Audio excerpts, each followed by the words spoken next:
Moraes marca interrogatório de Eduardo Bolsonaro sobre pedido de sanções ao Brasil.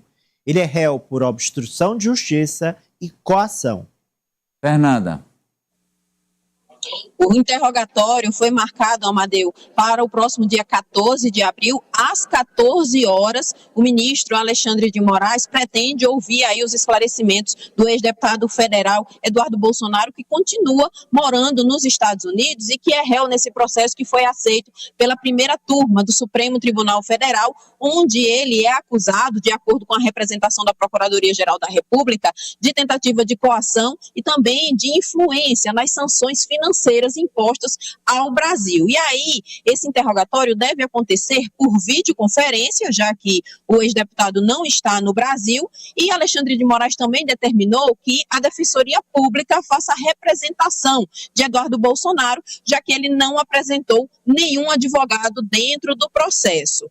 E dentro desse processo aí, são investigadas as ações que, de acordo com a PGR, são de grave ameaça ao Brasil, e até o momento, Eduardo Bolsonaro pode responder esse processo em liberdade. Esse depoimento, né, esse interrogatório, ele dá o ponto de partida aí, porque logo depois disso, Alexandre de Moraes deve reunir provas e também ouvir testemunhas em relação às ações de Eduardo Bolsonaro nos Estados Unidos, a tentativa de coação, e dentro dessas investigações, caso seja condenado, aí sim, Eduardo Bolsonaro terá que cumprir pena e pode ser trazido para o Brasil.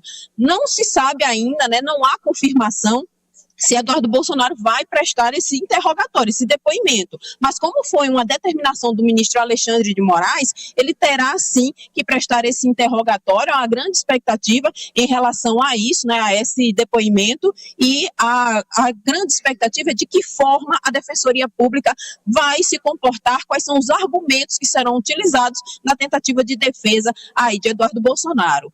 Também serão ajuntadas as provas, porque depois desse interrogatório, a primeira turma do STF deve se reunir para saber quais serão os próximos passos dentro desse processo. A Franci. E provas, Amadeu, que estão nos aparelhos celulares de milhões de brasileiros, porque o próprio Eduardo Bolsonaro fez questão de fazer essas provas, de fazê-las. E essas provas incluem, inclusive, aquele vídeo em que ele ameaça Alexandre de Moraes, ameaça a família do ministro, e diz, inclusive, que finalmente o ministro encontrou um homem de saco roxo que ia provar para ele que não dava para fazer brincadeirinhas e de que ia atrás do Moraes, depois da esposa do Moraes e dos filhos de Moraes posteriormente.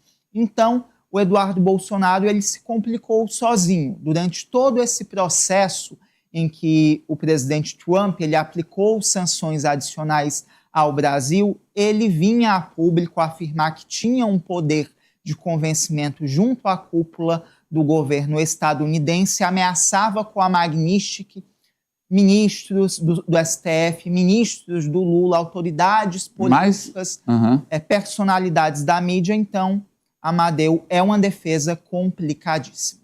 Mais do que ameaçar, ele conseguiu. Ele conseguiu que vistos de ministros fossem caçados e que a Magnitsky fosse utilizada contra o Moraes e a esposa. O do ministro da Saúde, Alexandre Padilha, ainda está suspenso, né? É, o visto. E o dos ministros do Supremo todos. Quer dizer, todos, hoje são 10, de 7 ministros, continuou suspenso. Só quem tem visto no Supremo para entrar nos Estados Unidos são os ministros André Mendonça, Nunes Marques e Luiz Fux. Acredito até que o do Luiz Barroso também ainda permanece, viu? Hã? O do ex-ministro do STF, o Luiz Roberto Barroso, ainda permanece. Suspenso. Sim, pois não, estou falando dos que ainda estão. Só são 10, 7 estão suspensos. Ainda mais o Barroso, que é ex-ministro. Agora, para fechar com você, Eliezer, esse depoimento seria por videoconferência, que para cá ele não vem, né? Já tensionou demais, esticou a corda, sabe que a liberdade pode ser perdida caso pise em solo brasileiro. Então, Está sem seu microfone, Eliezer. Depois a gente vai fazer um ajuste aí para que você possa ser ouvido pela nossa audiência. Enquanto isso, Ari, vamos com a sua manchete, que tem a ver com a questão do Eduardo Bolsonaro e a família Bolsonaro. Vai, Ari. Valdemar da Costa Neto, presidente do PL, quer que família Bolsonaro resolva seus problemas internos para poder ganhar a eleição. Ele descartou Michele como vice de Flávio. Vamos ver o vídeo aí do Valdemar.